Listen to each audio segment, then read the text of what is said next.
Hello, everyone, and welcome to another episode of Two and a Half Salesmen. I'm your host, Mario, together with my phenomenally looking host, Julio, where we talk all things B2B sales. Hey, Julio, how are you doing, man? I am extremely excited about today's episode. Extremely excited. We got very good stuff to cover. Very good stuff to cover. Yes. So, ladies and gentlemen, in today's episode, we have a phenomenal guest, Ivana from Authored Up. Hey, Ivana, how you doing? Hi, Mario. Hi, Julio. Well, first of all, thank you for having me. And it will be a huge pleasure talking about this topic. Yeah. So today's topic is advanced strategies for LinkedIn personal branding. So just before we begin, we will not cover the basics like how to optimize your profile, how to do your like professional image, keywords and stuff like that. So we will kind of keep the basic. There are a lot of guides and a lot of people talking about it. So we have Ivana from Authored Up specifically brought in to talk about advanced strategies. So Ivana, if you could maybe just give us a little bit of intro who you are and what you do, and we'll get cracking. Yes, so I have a startup. It's called Authored Up, as you mentioned a couple of times, and it is basically a tool for LinkedIn content creation. We are here for like a year right now. We have 25,000 users.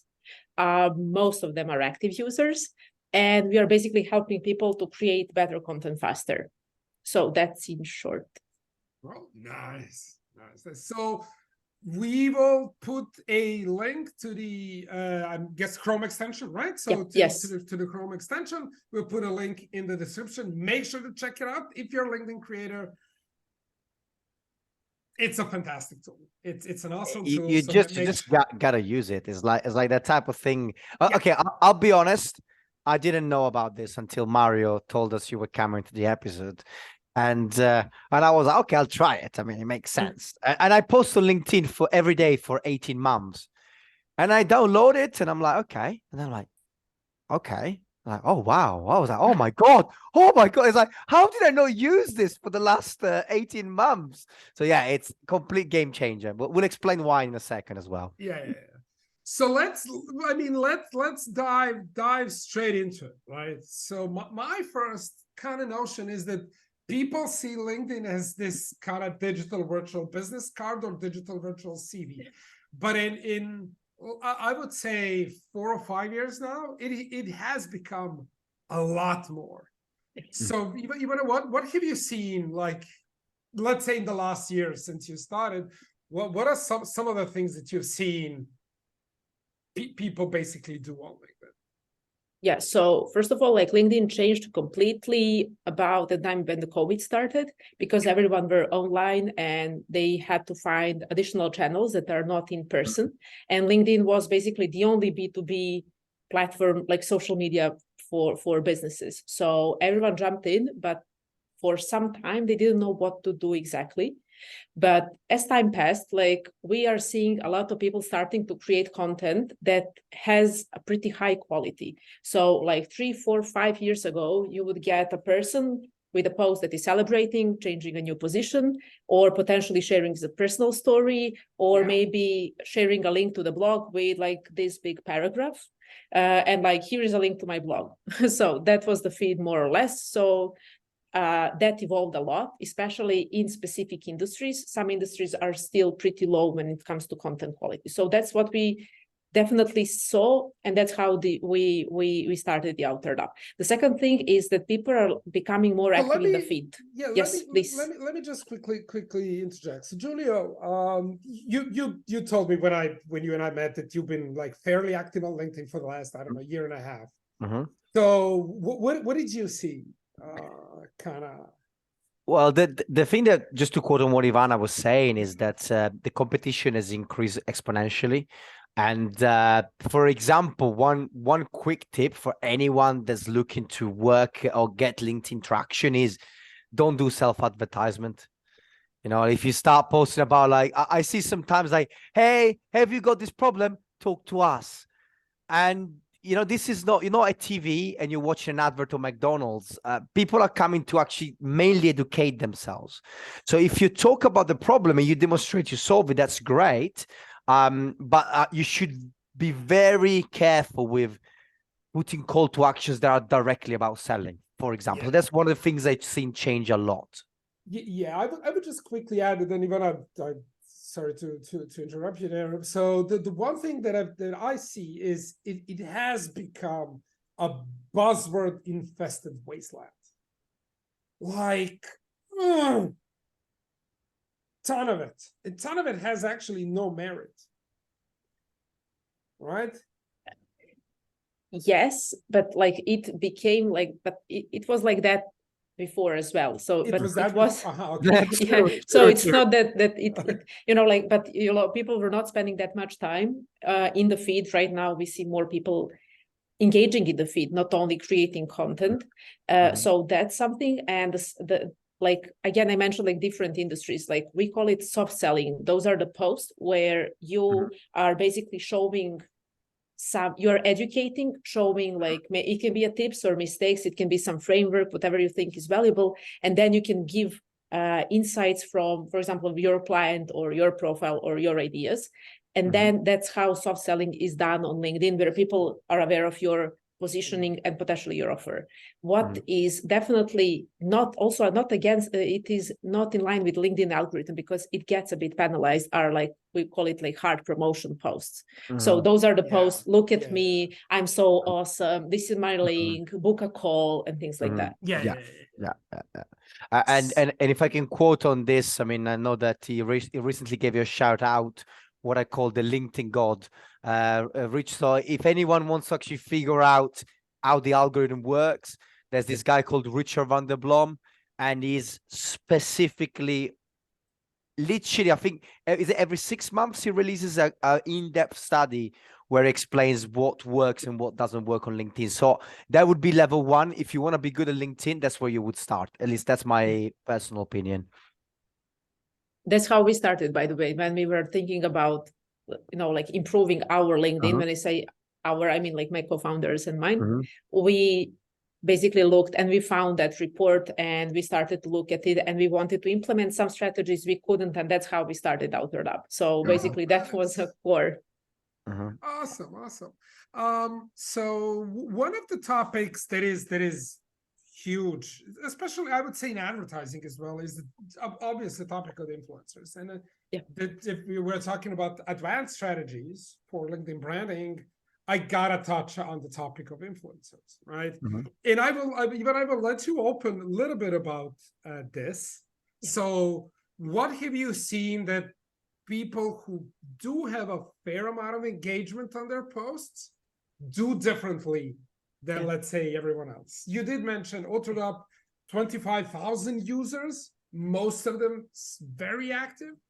So what have you seen that the people that actually drive engagement do differently? Yeah, so first of all of them are on the platform for quite some time. So nobody came and became an influencer in a month or 2 months. Of course. Secondly, most of them spend a ton of time on LinkedIn analyzing what works for them, what doesn't work, and then doing more of things that work. So I know that some influencers were spending between 20 and 40 hours per week only on LinkedIn, just to figure out what works. So it's not something that you jump in, you see 5 or 10 or 20 tips, and then the last thing that I see, that especially influencers that are right now becoming the influencers, because we have all the influencers like Justin Welsh, like from other platforms that's just converted to LinkedIn, and they are per se influential. But I'm talking about LinkedIn specific influencers. We see that those influencers are really targeted, they know what is their audience, and they're providing much more value than you would expect to see in any LinkedIn post.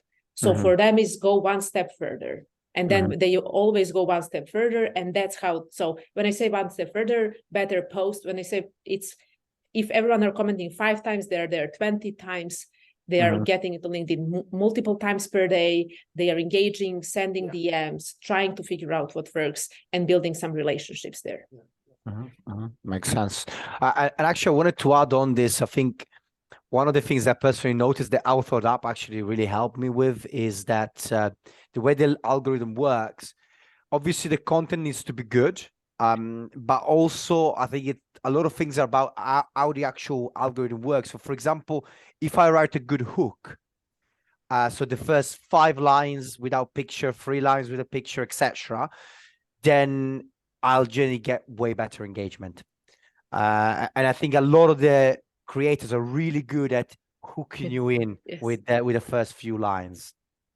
That's Yeah. something that I really love about Ultimate, the hook line. When you introduce that, that's So that's, by the way, that's basically the first thing that we knew about LinkedIn when we started, my co-founder and I, we were basically wanted to understand what we can improve for ourselves that will get significant engagement or better performance of our posts. So we knew that see more button is a button. So it is a signal to LinkedIn.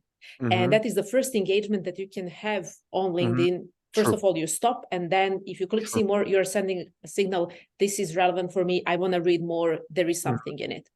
So we realized that first part is so important that we need to build a tool to preview just the first part and to analyze if that makes sense or doesn't make sense to publish like that. And yes, like posts with optimized hooks, as we call it, have like 50 to 100% better performance only because of that. And that is so easy to learn, to teach, and then to implement. So let me ask you this. I've seen, especially in the like sales arena, right? Yeah. Like there are a lot of sales gurus out there. But what I've noticed is the guys that have most engagement are just talking about 2 or 3 topics, tops. Yeah. Right? So they will just either reuse their posts or recycle their posts, or they will create a new post, but it's gonna be about the same topic that they talked maybe 7 days ago or 2 weeks ago. So we call that clusters on LinkedIn, and basically how do you call it? Clusters. Clusters. So yeah. So usually it's like you need to have between 2 and 3 topics that you're famous for. Sometimes it's only one topic, because when think about the perspective of a person that is scrolling through the feed, they are scrolling and they see like 100 creators or 20 creators, and when they see your face and your name, they need to associate something to you. So if you are writing about everything from personal life to hobbies to everything that you ever learned, then they cannot associate Ivana Todorovic with some specific topic. And that is what is needed to become influential. So most of the great content creators understand that. They understand their audience, and then they are attacking their audience with a few topics that they are writing over and over again.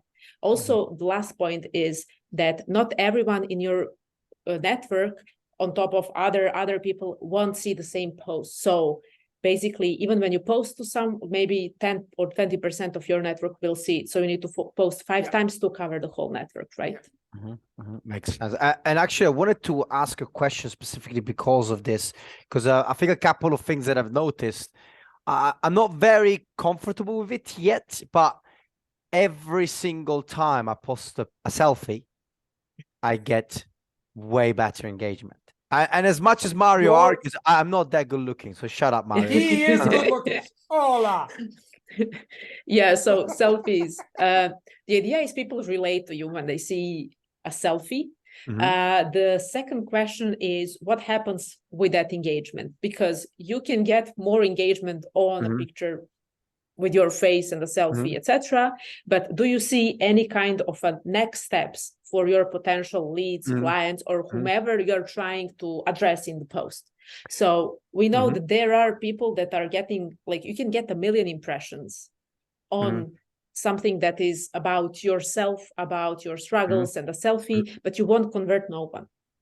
So you won't convert anyone. So the question is what exactly, how your funnel looks, where the LinkedIn is positioned, and do you want only an awareness for your profile, everyone knows who is Giulio, or you want to have some additional steps that will further qualify your leads? Yeah, this is actually an excellent point you are making. I've heard of a black hat strategy that some people are using, and it kind of like it kind of drove me a little bit crazy, right? so what they're doing is they are scouring Twitter, Instagram, and Facebook for any crap that's gone viral. Then they put it up on their profile. They get, because it's gone viral, they get a ton of engagement out of that. They get followers, they get all of it. And then 2 weeks when the post died, they just delete it. And so when you scroll through their post, you see, oh, this guy has 100,000 followers and he's talking about this specific topic. But that's all fake. Yes, and also it is the quality of your network. How do you sniff that out? So it's for me, it's like, first of all, it's the quality. Like I am looking at the median post of everyone. I'm not looking at the best post that ever performed. So I'm looking how many engagement you had like on your median post. And I know profiles that have like 150, 200 followers with only 30 reactions. And like on my side, I have about 8,000 followers and 150 median reactions. So you can see the quality of the profile is not in the number of followers. So we have internally developed some metric that is basically number of engagement, different types, compared to number of followers. And also, so we can see where you are and how big impact your followers are having. So basically, if you have 200 followers and 200,000 followers and you have only a few reactions, it means that your post is crap. You're phony. And yes, so it's easy. So it also means that you probably won't close any. I really like that you use the word crap. Okay. Welcome to our podcast. Yeah, you mentioned it's okay. I'm like, yeah. It is. I mean, technically you should have said shit, but it's okay. Technically you should have said shit. We'll allow it. Okay. Technically. We'll let it pass this time. So Giulio, just for everyone who doesn't know, Giulio's background is in recruiting and HR. So Giulio, let's touch a little bit, and maybe we can get Ivana's insights on that. I don't know if she got it or analyzed it, but the job ads on LinkedIn. And already I feel my stomach hurting just saying this. So can you open the subject a little bit, and then we will let Ivana comment. Well, I think we just kind of used the word before. I don't think there's a need to repeat it. Like we don't want to sweat too much, but I mean, look, on the side, I've talked to at least 2 startups recently that are kind of reshaping how ads look. Because honestly, the fact that you have even companies like Google posting ads that they wouldn't be on TV in the 1950s is just kind of shocking, basically. Yeah, and like for like what we see, like what I see also in data is that recruiters, especially in companies that are paying for recruiter seats, and they are already paying a ton of money to LinkedIn to be able to send those emails, to be able to search people. So they think that they done their part by just paying for something, and they do not anticipate how it will look from the candidate perspective. So what is the candidate experience or someone else's experience? So even when they are, for example, asking their employees or someone to share the job description, or when recruiters are sharing those, they are like probably the worst LinkedIn posts that you can find, I think, because they look all are the same. I'm hiring, I'm looking for, or open job job for this role on this person is hiring. So they don't even put like a 5 minutes into, for example, creating a post that where they are sharing the job ad, because usually LinkedIn is trying to promote that as an option. And regarding ads on LinkedIn, I also think that they are not there yet. For sure. Yeah, no, that's terrible. Yeah, let's put it like that. Yeah. We're gonna be such because this is more like business, like branding, right? So I think like the personal branding, which is what AutoWrap comes in anyway. I imagine is more for the people. Like, are there any? Obviously, you gave us some good tips about how you can like producing good content and how does that work? Like, what are the other trends that you see from top creators that you think would be relevant for our audience? Maybe insights on video. So video pretty lower impressions than average, but really good conversion rate. And also people, if the video is good, people will stay and look at the video. So, but what I wanted to mention is basically this: LinkedIn is changing every couple of months a bit of the algorithm. So not totally, but you can see some changes. And right now, what is definitely working is what I call shareable content. So that is the content piece. For example, usually it can be a cheat sheet, it can be a link where people are asking, a carousel, is exactly, so a PDF or something like that, where you're adding so much value to the people that they are willing to give you back by sharing your post into their feeds. So right now, the share button has probably the most power on LinkedIn, on top of other types of the engagement. So you mean the repost button or the sending message? No, repost button. Okay. Because when someone reposts, it's like it's their post, so their network will see, even if they have a low network and not so quality, LinkedIn is seeing that this is so much important that this person finds this so valuable, it will share it to their network. Okay. Interesting. Because I knew until recently was the opposite. Until recently, liking comments were more important, but now I've seen the recent algorithm that was mentioning exactly that. So basically, when something is so good that people reshare it, that's the pinnacle of the post. Okay. Yes, and especially if it is not shared by the companies. So if you're sharing with the company pages, no, we are talking only about personal profiles. And if you can get, let's say, a few, it is easy to get, like you can ask your colleagues, friends. But if you can get up 10 plus, usually, and if that is followed, and usually if the quality is so good, it is followed with a lot of comments, with the conversations in comments, then that is the way to do. And if you have an option to do it, like, go for it. Okay, awesome. So what kind of one or two pieces of advice you would give to someone who's been, let's say, posting fairly regularly on LinkedIn, but does not get engagement or traction? Like, say, fairly regular, say 3 or 4 times per week. Somebody's posting 3 or 4 times a week. What would the kind of one or two, apart from installing GoToUp, of course, what would be one of the two advice that you would give? If the content is fairly good, I think that the issue is that person didn't put enough into LinkedIn, so didn't give enough in order to get something back. So what I would advise is look for creators that are a bit better than yourself. So don't go for influencers, don't go for 100K followers. Go for people, if you have 3,000 followers, go for people that have 5, 6. They're still in the growth stage. So try to be in their comments, find 10 to 20 people like that have similar audience, and try to engage. So by engaging like that, you will see their followers getting to your profile, checking it, and then they will become aware of your content, start to follow you, and that's how you will grow. So start with engaging rather than creating more and more content if it doesn't make the right return on investment, let's call it like that. I actually would say that's what changed things for me, because I was on 20, 25 likes. Then, sometimes you post something that's like a celebration and then it goes a bit higher. And then I kind of started studying LinkedIn and I figured out, okay, I need to be seen in the space.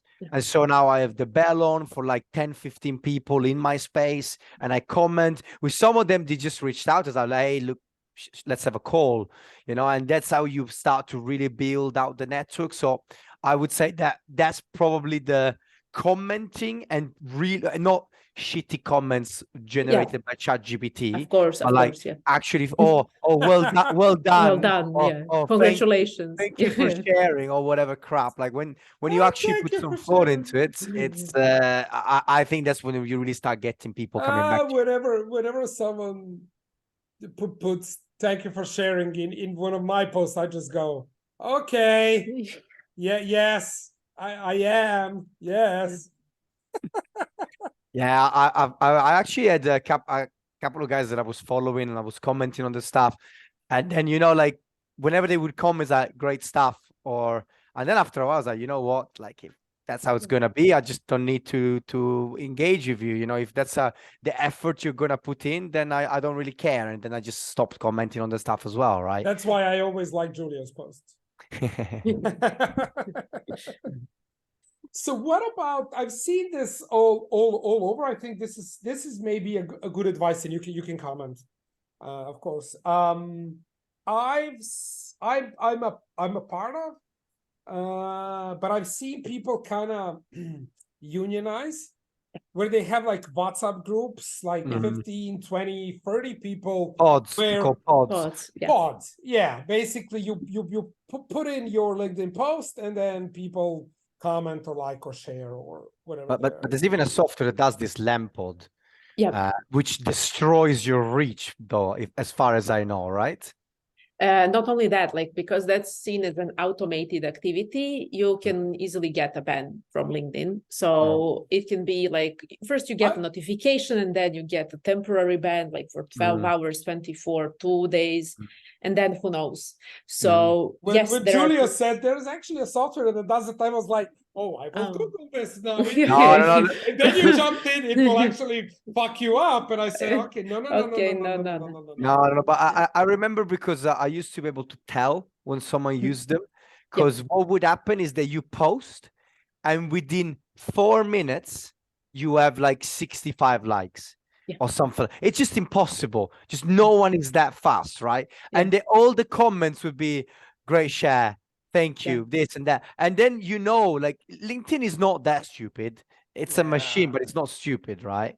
And yes, and first of all, they see that you came from a link and that you didn't came from a feed. And if you didn't get the post in the feed, but someone sent you a link, it potentially is a pod or some kind of a collaboration, which is prohibited. So would you recommend like having 20 friends together supporting each other? No, in a sense where you are sending a post and they are commenting or liking your post. I think that if you want to have some kind of a group, get a few people that are willing to share an honest advice with you and tell you, this post is not good, look at your hook, I don't understand it, or something like that. So I would say in a preparation phase, you can send someone a post and ask for feedback, and you can do it mutually. You need 1 or 2 persons that are willing to do it. And if you really want to be engaged, then you can, first of all, you can ring the bell of that person and support them when you get a notification on LinkedIn. So that's a much better option.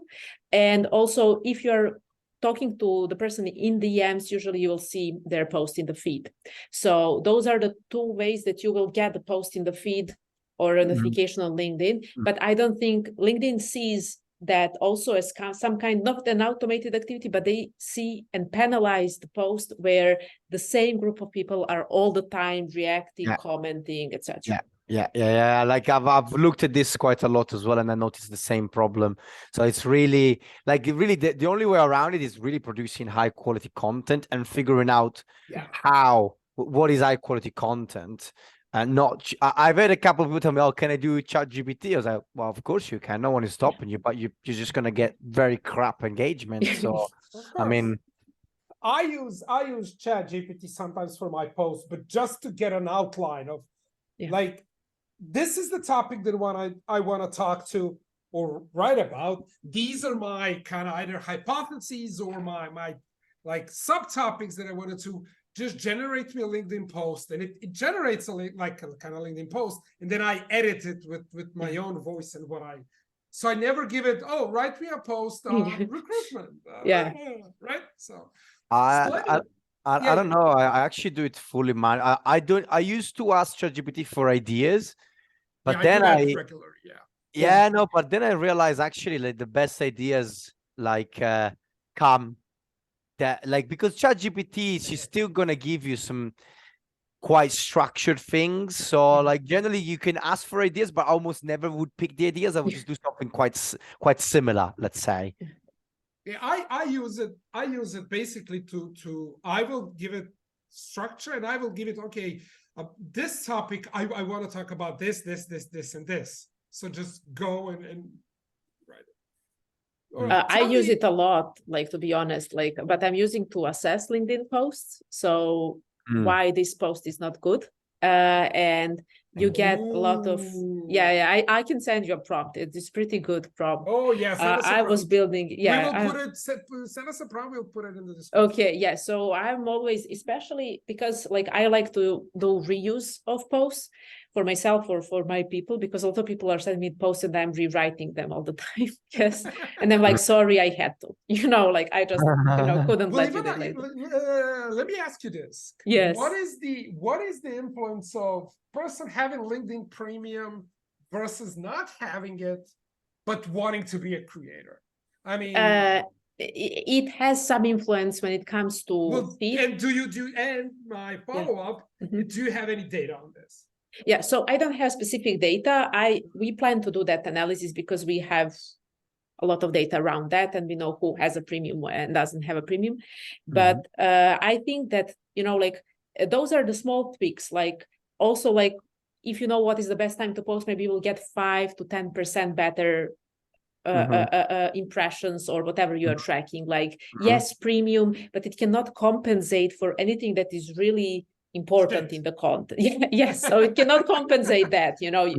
If you're paying, it won't help you with creating better content, because at the end people are those that are voting with their engagement. When they like, that's a vote for your post. Makes sense. My favorite example, I worked with a startup that was in the media industry. Yeah. And I went to a conference in Portugal, to Estoril. It was like a packed room, like journalists from all over the world, like, I don't know, 500 journalists. There's this panel, and I remember to this day, the guy from Washington Post, he was like bitching about, oh, you gotta use technology like this. These are journalists, the media people. And they end the panel, the Q&A, and this old guy, like he's like 60 something, like super old. He gets up and says, free content or paid, no one wants to read shit. It just drops the mic. A literal mic drop. A literal mic drop. Like, so if your content is scheiße. True. Yeah. True. So what about so one of the things that I saw is like link sharing. So let's maybe address that, right? Yeah. What are the strategies? What should people do? How should they use it currently? And if you are posting on LinkedIn's blog platform, so you're using the LinkedIn blog, whatever it is, article, LinkedIn articles. What is the influence of that as well? So if you can comment on those. Yeah. So first of all, like what the LinkedIn says is we don't care about dropping links outside of LinkedIn. So and like that's what they say officially, but that's not something that is going on, and that's so obvious. And they will not warn me that I'm leaving LinkedIn and going to an unsafe link, even if it's Google. So exactly. So it's basically like they are officially saying, nah, for us, everything is about networking and building relationship, etc. But at the end, like when you check like their revenues, the biggest increase in revenues is coming from what they call marketing services, and that is basically feed and ads, etc. So they want more eyes in the feed. And whenever I'm analyzing, I'm like, what is their incentive for themselves, and then how we can react. So there are two types of links. That's true. Like one is those that are sending outside of LinkedIn, and those that are sending inside LinkedIn. So those that are sending outside, definitely post with those links are definitely seeing lower engagement, like average engagement number of impressions. Impressions, right? Okay. One of the reasons we believe is not only that LinkedIn penalizes that, but when a person opens a link, and if the person goes to that link, they won't get to your post, like it, or feed will be reloaded and they won't see the same post anymore. So they'll click on the link, but that's the end of their engagement. Or they just click on the link, and that's for them is, okay, I opened it and I'm moving on. So I will read something there. So it's also about the psychology, and not only because LinkedIn penalizes.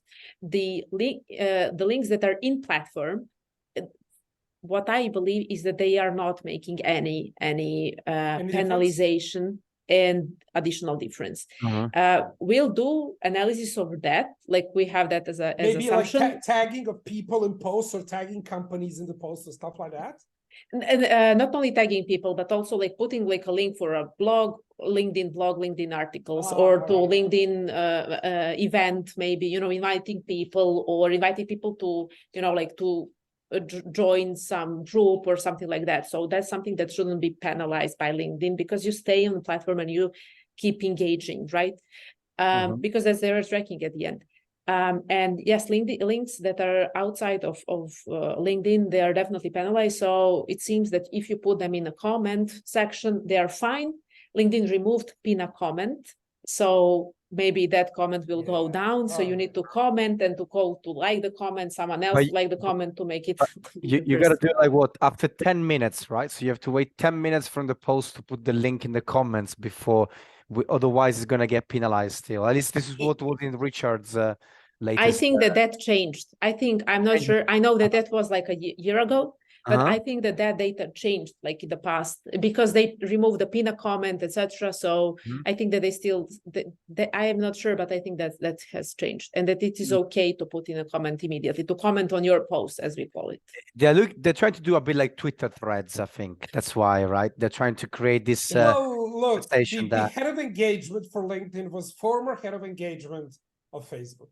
So the guy who built the feed and engagement models, engagement algorithms in Facebook now runs LinkedIn. So yeah, there you are. Yeah. I want to cover one more topic and then we'll kind of wrap it up. This was hot a few years ago, and it ties kind of directly into LinkedIn personal branding, and that was the rise, but I don't know where it is now, of LinkedIn Learning. Right. So do you maybe have any insights you can share regarding that? And how does that influence engagement, if you have anything maybe to No, we are not tracking, and to be honest, I don't have too much time to go and to learn from LinkedIn courses. So I would just put something, but I'm not sure really how that influences. I believe that some other stuff are influencing that more, but I'm not sure about LinkedIn Learning and how long, even if there is any kind of a reaction from the LinkedIn side, like you get a bit more impressions. Like, I'm not sure how long it would take that period. Yeah. Okay. Well, this was a very short answer. So, and comments, Giulio, any questions, comments before we wrap it up? No, I mean, I would say that using something like AutoDAP is like just such a solid canned solution. Like for me, the biggest value add apart from this was probably Justin Welsh's course. I know Justin, he gets a bit too much attention, to be honest. Like now he's kind of milking it. But at the same time, I think having something that is there is just more effective than 1-2 hour course that you have to go over and again. So I think having something like that is very useful, as well as just, as you mentioned, recapping the commenting and following other people that are a bit better than you. I think that was a crucial advice. Don't try engage Matt Barker or Justin Welsh or, like the real gurus in your division, because they just don't have the time to answer, right? So I think that's the best advice that I've heard. Absolutely. And everyone are they in their comment section. So you want people that will put attention. Like one thing that I wanted to mention is that we are seeing, like from the past year, right now, we are seeing so many companies making employee advocacy programs and jumping to LinkedIn with the whole teams.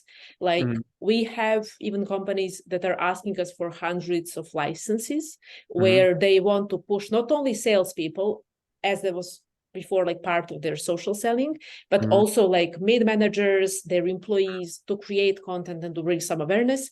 They see that the value of opportunities that are brought like from LinkedIn content and personal branding on LinkedIn is much higher than when they push money, put money into the ads or creating blogs, etc. So that's something that is changing. And I believe that in the next year, we'll see so many companies getting strategically into LinkedIn with their employees and getting much more attention than they are getting right now. Mhm. Nice. Well, Ivana, thank you very much for being a part of the 2.5 Salesman. Hope you enjoyed it, and I hope our listeners will. I know they will find this all super valuable. Everyone, if you stayed so far, please if you are active on LinkedIn, especially content creator, get authored up. Phenomenal Chrome extension, phenomenal tool, and make sure to follow Ivana on LinkedIn as well. Thank you so much. Thank Have you, a great everyone, time. and have a great day, everyone. Ciao, ciao. Bye.